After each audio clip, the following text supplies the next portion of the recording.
Be sure to subscribe and hit the notification bell so you never miss an upload. Hi guys, it's Splash and Crash here with another video, and in today's video we're taking a look at my top 50 players in the NBA right now list. And yes, this does mean that part 5 of my top 50 players list is never coming out, because that list was made before the bubble, and since the bubble has changed like the player rankings a lot, obviously, I didn't want to completely redo all those videos, so I'm just going to be releasing one big video of my new list, and I think I might do weekly updates to this list, and this is going to be the first edition of my list. So yeah, let's get into it. So I think I'm actually going to start at the top of this list and work our way down. So the best player in the league, I have Giannis there, and I think you could actually put any of the top 4 players on this list there. So I think you could have Giannis, LeBron, Kawhi, or KD. I'd be fine with any of those 4 players at number 1. They're all like pretty much unanimously the top 4 forwards in the NBA right now. And yes, since I do have KD on this list, that does mean injured players will be included. So KD, Curry, Kyrie, Klay Thompson, and John Wall are all on this list. So yeah. And yeah, Giannis, LeBron, Kawhi, and KD, they all like, their main skill is they all have like a different play style, and they all are better than each other at like specific parts of the game. For example, Giannis is like the most physically dominant of all of these guys. LeBron is the best passer, Kawhi is the best defender, and KD is the best shooter out of these 4. So yeah, they all have completely different play styles, but they all pretty much play the same positions. And I think you could have any of them at number 1. Me personally, Giannis has had one of the greatest seasons of all time, so I'm putting him at number 1. And yeah, even though LeBron has been doing worse in the bubble, I think he's just like saving his energy, and he's gonna really try in the playoffs, because the Lakers have already clinched the 1 seed, so there's no point in like really trying and potentially getting injured. So yeah, those are the top 4. Next, I have Curry, Harden, Luka, and Dame. These are, in my opinion, the top 4 guards in the NBA. And after what Dame has done in the bubble, I feel comfortable putting him with Luka, Harden, and Curry, like in that same level of player. And so yeah, I'm actually had AD above him originally, but like I said, Dame has been playing incredible in the bubble, so I moved Dame over AD. And yeah, once again, any of these 4 players are interchangeable. I think you could have any of them at number 5. I know like a lot of people don't think that Dame is anywhere near Steph Curry, but if you watch them play, it's actually way more close than people think. And I think next year there's going to be a real debate about who is the best guard in the NBA, between actually all 4 of these players, and not just Curry and Harden like it usually is. And at number 9, I have AD.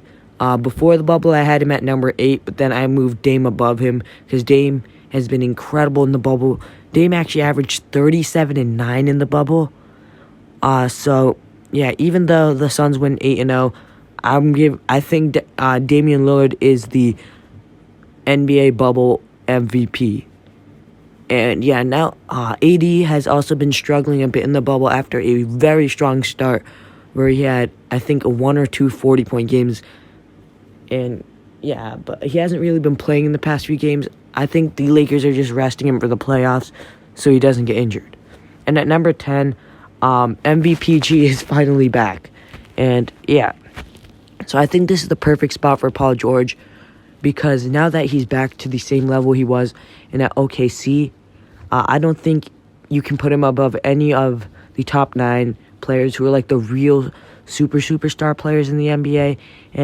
But I do think he's a level above like Jokic, Embiid, and Russ.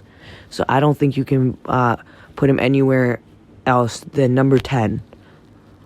Some people if you have him somewhere else than 10, I think if you see a list that doesn't have Paul George at 10, like that comes out now, it's either someone's overrating someone or underrating another player, or they just or they aren't including Curry and KD.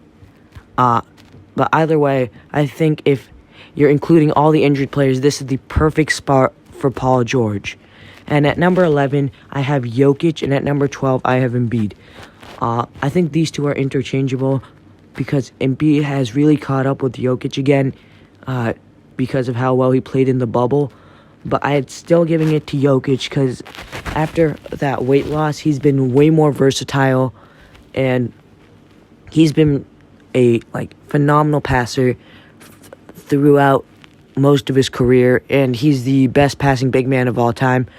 Personally, I think Jokic is just much better in the modern NBA than Joel Embiid is, and I think he's a better fit on most teams, so that's why I have Jokic over Embiid. And at number 13, I have Russell Westbrook. And yeah, I have Russ over Kyrie because Russ is actually contributing to winning, and when Kyrie was healthy, even though he was putting up some crazy stats, he wasn't exactly contributing to winning.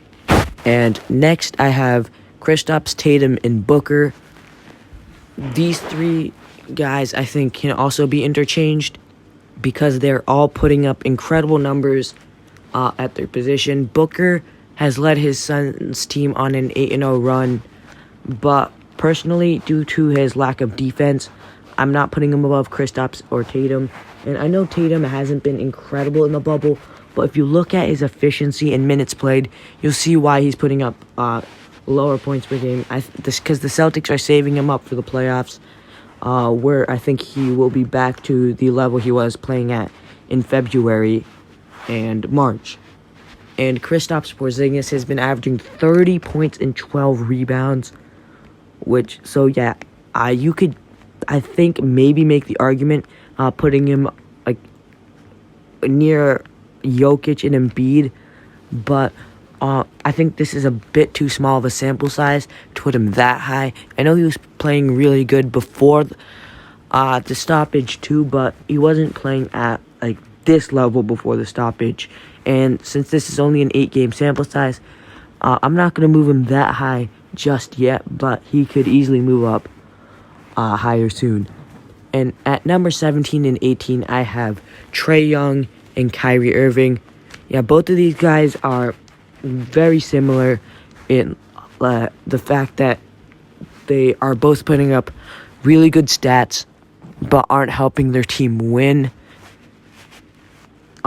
Even though Trae Young's stats are better than Kyrie's, Kyrie has more experience, and he's proven that he can do this before, while for Trae Young, this could just be a fluke season. I don't really know, but since Kyrie has a better resume overall, I'm putting Kyrie over Trae, but that could change very, very soon. And at number 19, I have Kat. I want to put him with Jokic and Embiid, but unlike them, he hasn't been winning at all. So I just need to see Kat prove that he can win before I put him that high. Next, I have Chris Paul. And yeah, Chris Paul is here not because of his statistics, but because of his leadership, defense, and ability to help his team win. And after him, I have Jimmy Butler. And yeah, Jimmy Butler's stats have went down a lot, but the reason why I have him at the same level as Chris Paul and ahead of guys, as you can see, like Klay Thompson and Bradley Beal, is because like I said with Chris Paul, he has really good defense, he's a great leader, and he helps his team win games. And like I just mentioned, I have Klay Thompson right behind Jimmy Butler, and I also have Bradley Beal following Klay Thompson. I know Bradley Beal has a lot more skill on offense, because on offense, Klay Thompson's basically just a catch-up and shooter, but Klay Thompson's elite at that. And on defense, Klay Thompson is one of the best defenders in the league on the wings, while Bradley Beal is one of the worst. And at number 24, I have John Wall. We haven't seen John Wall play in a long time, but the last time we did see him, he was like playing like a all-star level player, and that's where the 24 spot, like, yeah, so basically around this spot. And I know a lot of people think John Wall is not going to be as good, but until I see actual regression, I'm not going to factor it in. And at number 25, we have a player who's been arguably the best player in the bubble. I don't agree with that, but he's been playing like a superstar in the bubble, and that's TJ Warren. If this isn't a fluke, I have no problem moving him into like the top 15. But until then, this is where I have him, because he's really only been playing at that elite level for, I think it was 4 games, and that's not like a crazy sample size. I know the numbers he was putting up were insane, but I need a bit more proof before I could push him into like the top 15. But those 4 games are enough for him to be at the number 25 spot. Now let's go to the second half of the top 50. I'm going to be going through this much quicker. At number 26, I have Ben Simmons. Simmons has all the potential in the world to be like at the top 4 on this list, but he just needs to work on that shot and be more consistent. At number 27, I have Siakam.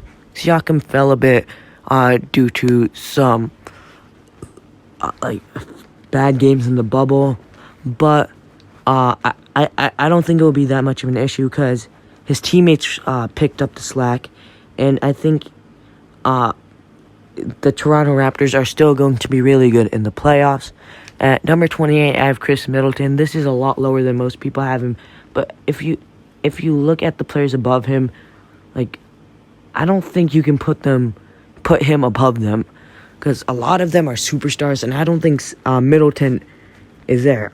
I mean, a lot of them are superstars / borderline superstars, and I don't think Middleton is there yet. If he can develop like some more shot creation ability, so if he does that, I think then he might be able to become a superstar and that second star that Giannis really wants. But until then, this is where I have him. Number 29, I have Donovan Mitchell. Yeah, it's been a really rough few months for the Utah Jazz, and like the Jazz were supposed to be contending, but then Mike Conley was doing really bad, and it's just been a rock year for the Jazz. But Donovan Mitchell did make his first All-Star team, and it looks like the future is bright for him, at least. At number 30, I have Kyle Lowry, and this is around where I had him on my other top 50 list, like before the bubble, and like that was really low for him, and I completely agree that was way too low for him. And I was watching some more like videos about Kyle Lowry, so I moved him up only 3 spots, and I know that doesn't seem like that much of a fix, but unlike everyone else, I don't think like he has the same type of leadership as Jimmy Butler and Chris Paul. And on top of that, a lot of players got way better in the bubble and moved up from behind him to above him. And at number 31, I have De'Aaron Fox. And the only reason he isn't above Kyle Lowry is that leadership factor. Fox just needs to show a bit more leadership, because Lowry is a really good leader while Fox isn't that good of a leader. But yeah, Fox has definitely improved a lot in the bubble, and he's been averaging 26 and 7, which are really good stats. Yeah, it looks like he's going to be like a very good point guard in the future. At number 32 and 33, I have CJ McCollum and Yusuf Nurkic. And yeah, at this point, I don't know who's the second best player on the Blazers. I know a lot of people say it's McCollum, but if you watch them play, you'll see how important Nurkic is to their team. Personally, I'm going with McCollum because offensively, he's just much better than Nurkic. But yeah, you can swap either of them. And at number 34 and 35, I have Jaylen Brown and Kemba Walker. As a Celtics fan, I personally believe that Jaylen Brown is above Kemba Walker. And yeah, you can see how stacked the league is. Because even though Jaylen Brown has improved a lot, like in Orlando, this is around where his ranking was originally. And Kemba dropped off like 13 spots, when in reality, like, his drop off was really like, if for example, if LeBron had like the same type of drop off that Kemba did, then LeBron would fall down to like 6. But due to how many players are at this level, Kemba fell 13 spots. And yeah, at number 36, I have Rudy Gobert. The Jazz have been struggling. Gobert has been struggling.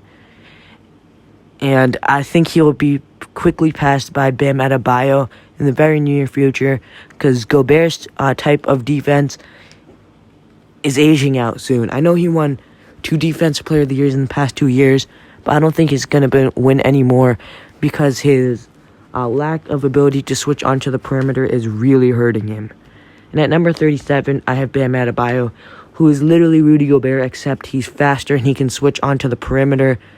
And he's like, if Rudy Gobert was a modern NBA center on defense, and on offense, Bam Adebayo is a very good passer. He's improved as a scorer, and the only reason I don't have him above Gobert is he needs I need to see a bit more like actual leadership from him. If he plays good in the playoffs, then I'll definitely put him above Gobert and probably Kemba Walker as well.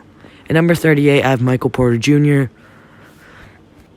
Yeah, Michael Porter Jr. has been playing incredible, and depending on how well he plays in the playoffs, I think I can move him up into the top 30. And yeah, like, everyone knows how good Michael Porter has been playing, and even though he has improved a lot and he's been playing like a star, he's only at the 38th spot. Yeah, that's how stacked the league is right now. People like who say the 90s were a better era, and the defense was much better there in that era. Like, look at how much talent is in the modern NBA. How is any defensive player going to stop all of these guys? And like, when there's 2 or 3 of them on the same team, it's not even considered close to a super team. Yeah, this era, I'm not gonna say it's better than the 90s. Me personally, I actually, you know what? I am gonna say that I think it's better than the 90s, and that's not. I'm not being biased. It's just, look at how much talent is in this NBA. There is definitely not this much talent in the 90s. And with that being said, at number 39, I have Brandon Ingram. I moved him down a few spots due to how many people jumped up, and also due to the Pelicans not even being close to making the playoffs, even though they were the clear favorites to make the playoffs with how easy their schedule was. At number 40, I have Zion Williamson. He was actually playing really good. He was averaging about 19 points a game, I think, but he only played 20 minutes per game. So his per 36 stats were insane, but he still needs a bigger sample size before I can move him up any higher. And also, when he was putting up the stats, the Pelicans weren't winning games, so it doesn't really matter. At number 41, I have Ja Morant, 1 spot below Zion Williamson. And yeah, after the Grizzlies loss, Jaren Jackson Jr., they were struggling a bit, but Ja Morant was able to push them into the play-in, and I don't think they're going to beat the Trailblazers, but since they only have to win 2 games, I think that it's a possibility that they make the playoffs. At number 42, I have Shai Gilgeous-Alexander, and I know a lot of lists have him above a lot of these players and above Ja Morant, but the reason why I have Ja Morant above Shai is Shai has been playing as the second or third option on the Thunder, while Ja Morant, as a rookie, has led the Grizzlies to the 9th seed and potentially the playoffs.